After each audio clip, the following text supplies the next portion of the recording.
David Smith here with one more Flipped Classroom math video. 3 tips before we start. Remember, you can pause the video at any time to catch up with your notes. You can also turn on the caption down below and watch my words go by on your screen. Lastly, if you feel like you can do this, you can speed up the playback and get through the video a little bit faster.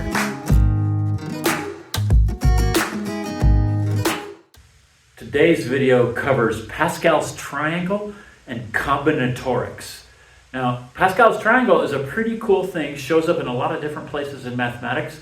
It was first defined by Pascal, who was a 17th century mathematician, philosopher, religious dude, and he came up with a lot of stuff. He was a prodigy, he was a childhood genius for mathematics, and so now we have this thing called Pascal's triangle, which is from Pascal.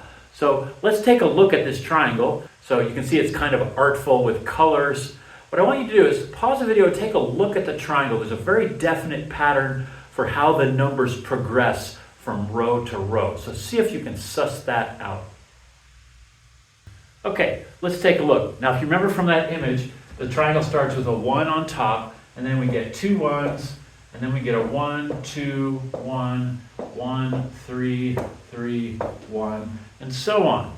So if you notice, the pattern is that each number as you move down the rows is the sum of the 2 numbers that is diagonally above.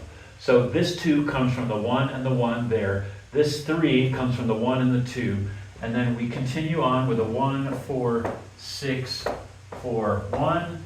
And then the next row would be again 1, 5, 10, 10, 5, 1. So that's how that progresses, and you can go as far as you want with this. I want to talk to you about a certain interesting thing about the triangle. Let's add up the numbers in each row. So row 1, that's 1. Row 2 is 2. Row 3 is 4. I want you to go ahead and finish that. Pause the video, finish that, and then look at all your numbers there and see if you can come up with a rule that describes that sequence. Remember, we're in a unit on sequences and series. All right, I went ahead and added a 6th row to our triangle, or actually a 7th row to our triangle, and then I went ahead and summed up all the rows that we have so far. And if you'll notice that these are basically, it's a doubling function. It's a 2 to the x power kind of a function. We double this, we double that, we double each one to get all the way to 64. Now, since we're in a unit on sequences and series, what I want you to do is pause the video, decide whether this is geometric or arithmetic, and then come up with the formula. Okay, if you said geometric, you're right. Let's take a look. Geometric series, now check this out. We are just doubling as we go. Now the doubling function is 2 to some power, so I wrote 2 to the n minus 1 power, which gives us 1 for our first row. 1 minus 1 is 0, 2 to the 0 is 1, and so on. And this formula will let you generate the sum of any row. We can generate the sum of the 22nd row without having to write all the rows out and then add them up. Now, where this is leading is we're going to take a look at something called the binomial theorem. And the binomial theorem makes extensive use of Pascal's triangle. So this first video talks about the triangle and how we can use it in this little subdivision of math called combinatorics. And we're going to do some work with that. And then I've got a second video that's going to talk about the binomial theorem and how to use that with combinatorics. Combinatorics is just the branch of mathematics that deals with how many ways there are to choose items out of a fixed number of items. It also deals with the arrangements of items or the order of items. Like, for example, let's say I have 5 people in my classroom. How many different orders can I arrange them with, like 1 person first, 1 person second, third, fourth, and fifth, and so on? How many different arrangements are there of those 5 students in my class? So combinatorics deals with that. Now, what we're going to do here is we're going to talk about choosing cats. Now, it's kind of funny, but we're just going to do it with cats, with examples with cats. So like, if I give you a group of 3 cats, how many different ways can you make selections of those 3 cats? Okay, so let's take a look at that.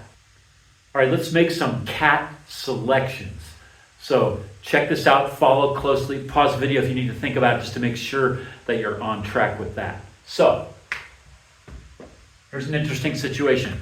I present you with the opportunity to make selections from a group of 0 cats. So there's no cats there. So how many selections can you make? And the answer is just one selection, and that's I'm going to choose 0 cats from this group. You don't have any other options but to choose 0 cats. So you have one option. So one number of ways to choose cats from a group of 0, and that's just no cats. So we're going to put that down here. So there's one choice that you can make when you have a group of no cats. All right, so now I'm going to present you with a group of 1 cat. How many ways can you make selections from a group of 1 cat? And that's 2 ways. You can choose 0 cats or you can choose 1 cat. So you have 2 ways. Here's one of them and here's the other one. So that was for our zero cat group. This is for our 1 cat group. The 1 stands for making a selection of no cats. This 1 stands for the ways you can make a selection of 1 cat. So there's a total of 2 ways that we can choose from a group of 1 cat. Let's get more complex. How about 2 cats? Now, if you're feeling bold, pause the video right now and see if you can figure out what goes there. And if you remember what Pascal's triangle is, you can probably just fill that in, but I want you to reason it through. Okay, group of 2 cats. There's 1 way to pick 0 cats, so that's 1. Now, how many ways can I pick 1 cat out of a group of 2? And that's 2. I can either pick the first cat or the second cat. So there's 2 ways to pick 1 cat out of a group of 2. So I put my 2 there. And then finally, how many ways can I select 2 cats out of a group of 2? And that would be 1. I have to pick them both. That's the only way to pick 2 cats out of a group of 2. Okay? And you can see Pascal's triangle is emerging from here. But let's build it out. 3 cats. Go ahead and reason through how many ways you can pick 3 cat from a group of 3 cats and fill in the next row. Okay, so group of 3 cats. How many ways can I pick no cats? There's only 1 way I can do that. So we have our 1. Now, how many ways can I pick 1 cat out of 3? And that's just simple. All I can do is pick 1 cat or the other or the third one. So there's 3 ways to pick 1 cat out of a group of 3. Now, 2 cats is kind of like the inverse of picking 1 cat. To pick 2 cats, I have to not select 1 of the 3. So that's the same as selecting 1. So that gives me my 3 here, and then finally my 1, because there's only 1 way to pick 3 cats out of a group of 3. Now let's do 1 more row, 4 cats. Now I want you to pause the video and reason through how to construct this row of Pascal's triangle. And this is important because we use this reasoning when we use the binomial theorem to do what we do there. Okay, let's see how you did. So first, how many ways can we select 0 cats from 4? That stays the same. That's 1. There's only 1 way to select nothing out of any group. Now, how can we select 1 cat out of 4 cats? That's just going to be our 4. We can pick cat 1, 2, 3, or 4. There's 4 ways to pick 1 cat. So now I have a 4 there, which is not a surprise. That should be 4 in Pascal's triangle. Now, we have a 6 here. What I want you to do is pause the video and figure out a way to determine how many different ways there are to select 2 cats out of a group of 4. So here's how I did that. I looked at my 4 cats. Each C stands for a cat. And then I'm just going to mark it up like this. Here is picking cat 1 and cat 2. Here is picking cat 1 and 3. And here is 1 and 4. Now that's not all the possibilities. I still have to think about picking cat 2 and 3 and cat 2 and 4. And then the only one left is cat 3 and cat 4. So that's 6 different ways to pick 2 out of a group of 4. So I have a 6 there. And then in the same way, how do I pick 3 out of 4? That's the same as not picking 1 out of 4, which is the same as picking 1 out of 4. So we get back to our 4. And then finally, there's only 1 way to pick all 4 out of a group of 4. And so now you see how this is building Pascal's triangle, but it's coming out of this concept of combinatorics. How many different ways can we make a certain selection out of a group of items? Let's get a little bit mathy and talk about some notation for combinatorics. So here I'm going to give you two variables. These variables are not the same as when we're talking about geometric and arithmetic sequence. These are a little different. So n is the number of items available. So if I have a group of 4 cats, n would be 4. R is how many items we want to choose from that group. So if I'm asking you to figure out how many ways we can choose 2 cats out of a group of 4, R would be 2, n would be 4. Okay. Now we have a way of noting this. We write n over r in parentheses. We can also write NCR, both subscripts, and then finally we can write n as a lowercase letter, but not a subscript, CR. So you're going to see all of these in your textbook. You're going to need to know what they mean. Fortunately, they look pretty similar. This one's different from the other two, but you should be able to do that. Now, what this means, each one of these means the same thing. How many ways can we choose R items from a group of n items? So that's like a good definition of what the notation means. Okay, let's take a look at the notation, an example, and use Pascal's triangle to answer the question. So here's my notation, which means how many ways can I pick 3 cats out of a group of 5? So I've spelled that out here in words for you. So now, here's my triangle. So take a look at the triangle and see if you can come up with sort of a description about how to use a triangle to answer that question. All right, so I've marked off our triangle on the vertical and the horizontal with this column being the number in the group.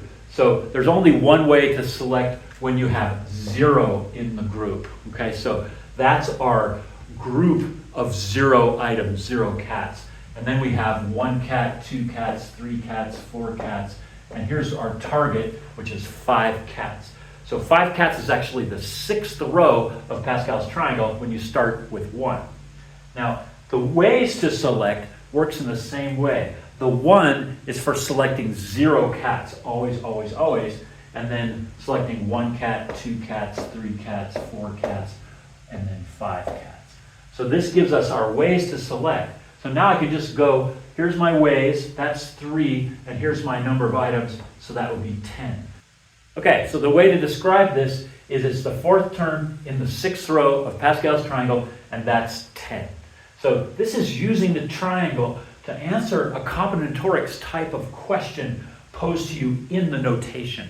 Now, don't worry. This is background for understanding how to use combinatorics and Pascal's triangle to answer expanding certain binomials, which is where we're going with this, and that's actually the topic of the next video. All right, one little tidbit, probably review, but you need to know this for what comes next. Factorials. So we write factorials as a number to an exclamation point, and this doesn't mean just like 3, woohoo! No, it means 3 times 2 times 1. So you just multiply the number by the next one down, by the next one down, until you get to 1. So this is just 6. I want you to pause the video real quick and work out 5 factorial. Okay, 5 factorial is just 5 times 4 times 3 times 2 times 1, which is 120. So pretty straightforward concept, but you're going to need to use it for what comes next. Okay, here we are. We're at a formula for combinatorics. Check this out. So if you're trying to figure out how many ways to make to select R items out of a group of n items, you just put n factorial on the top of your fraction, r factorial on the bottom, times n minus r factorial. That's it. Now, a lot of these questions are no calculator questions, so you've got to get used to unpacking your factorials and doing a bunch of canceling. Otherwise, you're doing long multiplication by hand, which you don't want to do. It's much, much faster to do your canceling. So let's take a look. All right, I've reproduced our notation with our formula there, and I want you to pause the video and do this problem. Let's see how you did. So here's my plug-in step. I just plugged in my 3 and my 2 where it belongs in my formula, and then I expand those out. So 3 times 2 times 1, and then 2 factorial is 2 times 1, and 3 minus 2 is 1, factorial is just 1. So I have this all expanded out, and so now what I can do, I mean, of course you can multiply these in your head and reduce and get to 3, but I can cancel the 2 times 1 right there, and I just have 3 over 1, and I've got 3. Maybe not so essential to cancel in this one, but when you get a bigger one, it's very, very helpful. So let's do another one. Try this one. How many ways can we draw 3 items out of a group of 6? Pause the video, do your plug-in, do your canceling, and come up with your answer. Let's see how you did. Here's my plug-in, 6 factorial over 3 factorial times 6 minus 3 factorial. Expand that out, just wrote them all out. 6 times 5 times 4 times 3 times 2 times 1 on the top, and 3 times 2 times 1 times 3 times 2 times 1 on the bottom. Now, don't multiply those out, look for canceling opportunities. Here, my 3 times 2 times 1 is going to cancel those out. So now I've just got 6 times 5 times 4 over 3 times 2 times 1. Now, guess what? I can do some more canceling. 6 is 2 times 3, or 3 times 2. So I did 3 times 2 times 5 times 4. That's my top, and I brought my bottom down. Now I can cancel again. I have a 3 times 2 and a 3 times 2. So I have 1 on the bottom, 5 times 4 on the top. That's 20. One last problem. How many ways can I pick 10 items out of a group of 12 items? Now this one is a little bit more tricky, and you might not end up expanding all of your factorials at first. Pause the video, see what you get. Okay, so first thing I did is I did my plug-in step there. I just skipped the 12 minus 10 and just went straight to 2 factorial on the bottom in that spot. That's the n minus r factorial.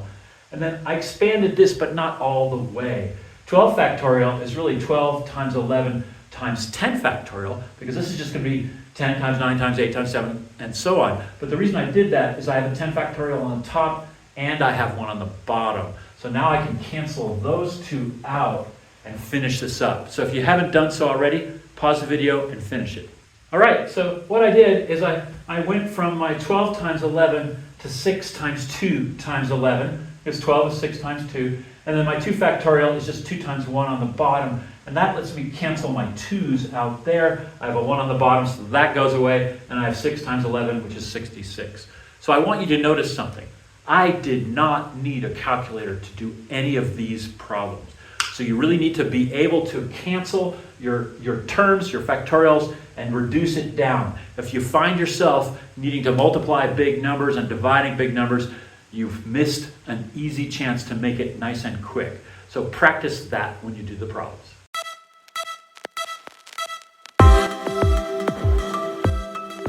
Now that you've watched the video, take a moment to write down any remaining questions so you can bring them to our next class. Also remember that you can watch the video again to remind yourself of what we did or deepen your understanding. If you enjoyed yourself, please click like or subscribe.